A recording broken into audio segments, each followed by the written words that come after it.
high school diploma makes a big difference for individuals in our state. Kids who graduate from high school end up contributing twice as much in taxes. They are less likely to receive public assistance and spend time in prison, and they have better health and longer life expectancies. Yet only 85% of Kentucky students who should have received the diploma in 2008 did. One of the things that we know about success in school is the importance of being excited and interested and really feeling like you're accomplishing something.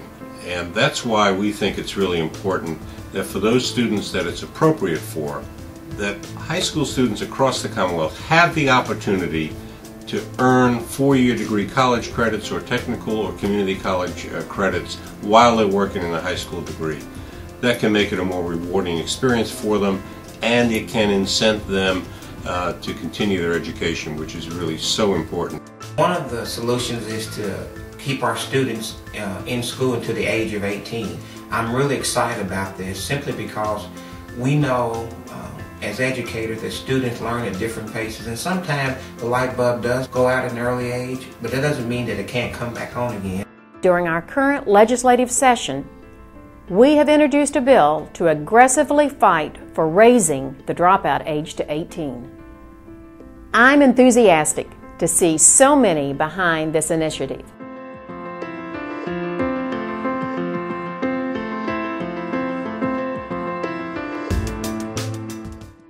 In 2008, over 12,000 children were placed in out-of-home care.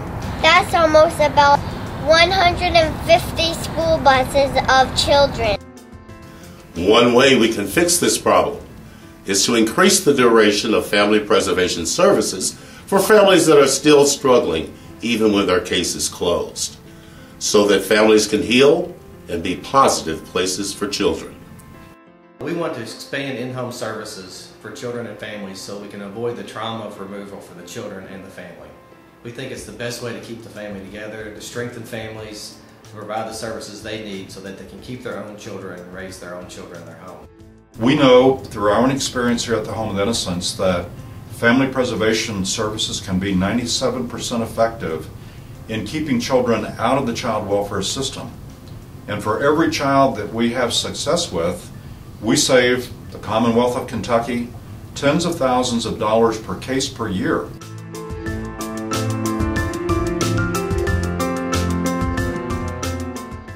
Status offenses are nonviolent things that only kids under 18 can get charged with, like skipping school, running away, being beyond the control of your parents or school, buying tobacco, or possessing alcohol. In Kentucky, kids who commit status offenses are sent to detention centers more than almost every state in the nation. The first reason why you wouldn't want to use secure detention as an option for status offenders is because the status offender is a low-level offender. And inside our detention centers and facilities, we have very severe offenders, offenders that range all the way up into murder charges. And to have to house people who wouldn't normally be detained if they were adults in that kind of environment is detrimental to their development. Secondly, as you know, the state of Kentucky is in a severe budget deficit, and the use of secure detention here in Jefferson County costs $247 per night. And there are other alternatives that can be used, such as home incarceration or home supervision, to manage these types of individuals out in the community. What we find is that it's rare for a kid to come into status court and have their family be fabulous.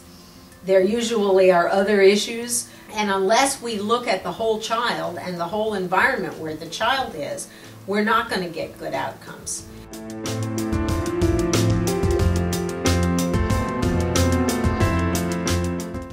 66% children in our ages 3 and 4 not in public preschool. Ensure that voluntary, high-quality preschool is available to every 3- and 4-year-old child in Kentucky. We are urging the state to collaborate with centers like ours to bring better early childhood education to more preschool children.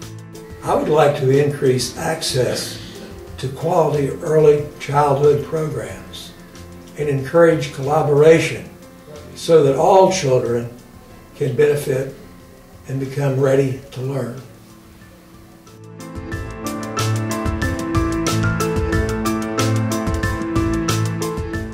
Individuals and families in Kentucky are currently charged with interest rates as high as 400% on their payday loans. This forces many Kentuckians to spend too much of their earnings on fees to pay for payday loans, and it makes it very hard for them to build a future.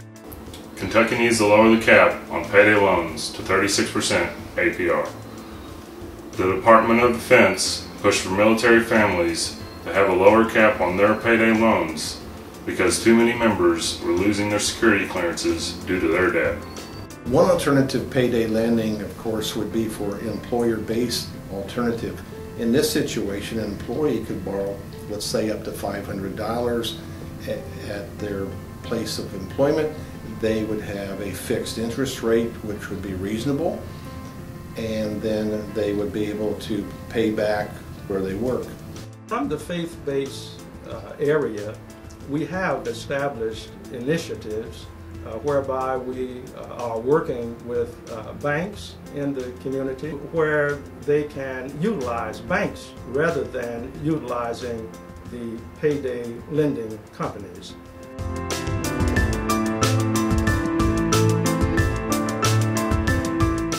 In Kentucky, pediatric offices commonly see children with type 2 diabetes, hypertension, and heart disease.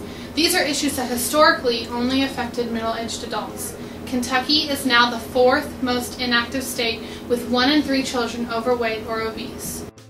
We need to collect student BMIs to provide school districts with a measure of children's health. This will impact obesity.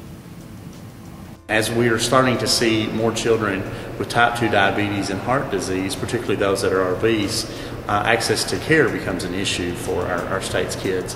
And because of that, I really recommend that we create a Children's Health Advisory Committee whose responsibility is to report on all things related to children's health. Let's support schools and community leaders to make schools places for healthy activity through joint community and school use of schoolyards after hours, and assuring that elementary students get 30 minutes of physical activity opportunities every day. Let's help children be healthy and ready to learn.